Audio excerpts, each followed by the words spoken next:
আসসালামু আলাইকুম। নীলদর্শন YouTube channel থেকে সকলকেই স্বাগত জানাচ্ছি।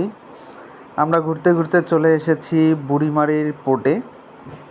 তো প্রিয় দর্শক, আপনারা দেখতে পাচ্ছেন এখানে স্টপ করা আছে। স্টপ করা মানে হচ্ছে আমরা এখন বাংলাদেশে দাঁড়িয়ে আছি। এখন ইন্ডিয়া থেকে কিছু গাড়ি বের হয়ে আসতেছে। ওপাশে ইন্ডিয়া, এপাশে বাংলাদেশ। এই পোর্টে চেক করে তারপরে হচ্ছে বাংলাদেশে গাড়ি ঢুকানো হয় এবং এই গাড়িগুলোতে আপনারা দেখতে পাচ্ছেন পুরা লোড গাড়ি। এই লোড গাড়ির মধ্যে ইন্ডিয়ান পণ্য বাংলাদেশে ঢোকে এবং বাংলাদেশের পণ্যের ঘাটতি পূরণ হয়। এটা হচ্ছে বাণিজ্যিক এলাকা। এটাতে ইন্ডিয়া বাংলাদেশের সাথে ব্যবসা করে এবং বাংলাদেশ ইন্ডিয়ার সাথে ব্যবসা করে।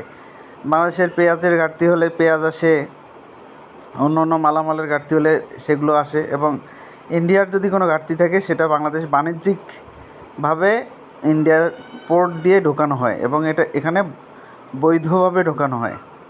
প্রিয় দর্শক,